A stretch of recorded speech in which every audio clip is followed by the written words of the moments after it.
Alright, we've got lesson 6-9, measuring angles. What you're going to be able to do today is you're going to make sure an angle measurer, you're going to make an angle measurer and use it to measure angles. So we're going to measure some angles today. We've got a math message here of Max measured an angle. He said the angle was 4 centimeters wide. Does his measurement make sense? And be prepared to explain why or why not. So what we're looking at here is Max's angle right here. And we can see that Max measured from this point to this point. And he says it's 4 centimeters, which, you know, when you look at it, sure. But does his measurement make sense when we're talking about angles? Well, no. His answer does not make any sense when we're talking about angles.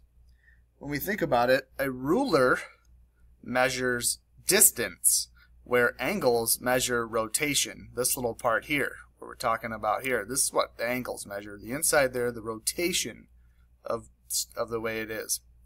So what do we know about the attribute of angle size? That's kind of a fancy word here, but really what we're trying to do is we're trying to say that an angle size depends on the spread of the angle's rays. If you remember, this here and this here are the rays. The spread can be thought in terms of turns or rotations. So we're thinking about how it turns and rotates. And the degree is the standard unit for measuring angle size. So we're going to be thinking about how degrees is what we say when we think about angles. And we're not talking about temperature here. We also use degrees when we discuss measuring angles and their size. So what we have to do is we need to think about a tool that we can use to measure angles. And what we're going to use today is something very similar to something called a full circle protractor. Now, we'll kind of show you what one of those looks like, how to use them, and all of that as we go through. So without further ado here, you're going to start on Math Journal, page 213. And you're going to have a full circle protractor that looks something. Give me a second to get this pulled up for you. Like this. So you're going to have a shape that looks like, or a tool that looks like this. You can see that you start at 0 and it goes 10 degrees, 15 degrees, 30 degrees, 40 degrees. It goes 50 and it skips about every 10 degrees there. As you can see, this should kind of remind you of what you've already been doing before, talking about degrees. You've got a 45 or a 90 degree angle here. You've got different degrees. So what you're going to have to do is you are going to, on page Math Journal, page 213, is you're going to look at angle A. So we're looking at angle A here. And for us to measure angle A, we've got to be really careful. What I need to do is I need to put this line kind of where they meet.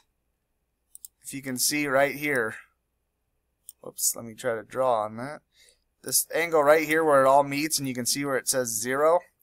That's where you want to put on the vertex, that line, that dot I should say, right there. Now where else you have to do is you got to be careful. As you can see here, we've got the 0 and the 360 degrees right here. What I want you to do is you need to take it and rotate it so the 0 is going right up through your vertex here. So it's coming right here. If you look right in here, that's where it's going through. And I'm looking at the top number, 0.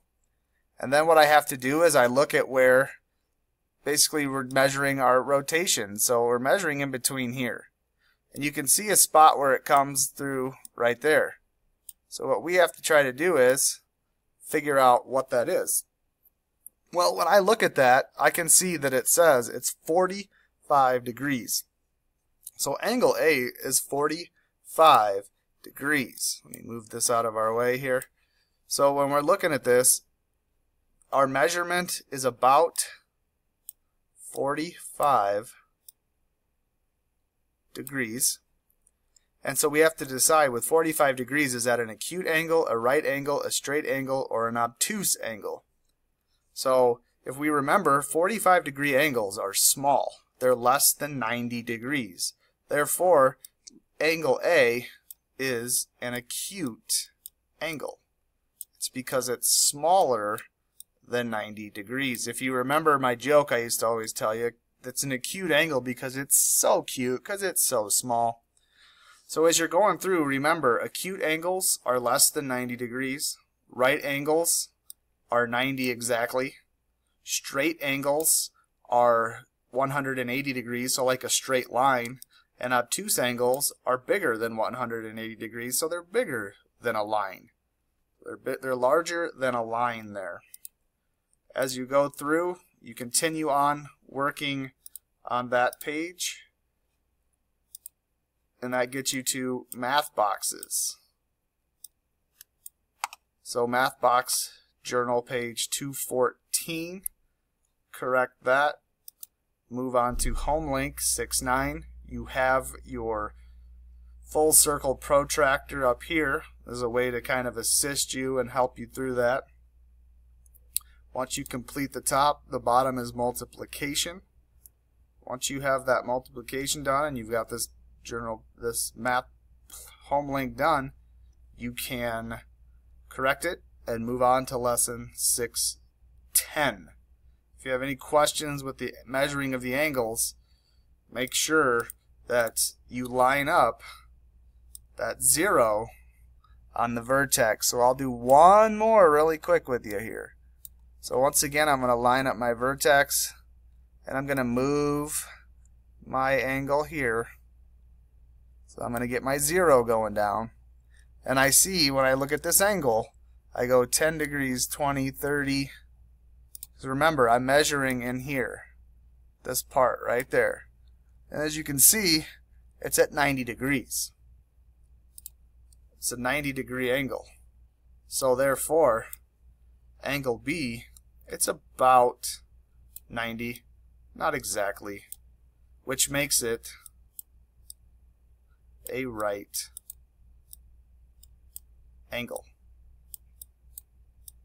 If you have any questions, like I said, don't feel free to ask, but I want you to work through this. Journal page 213, math boxes 214, and then your HomeLink, and then move on to 6.10.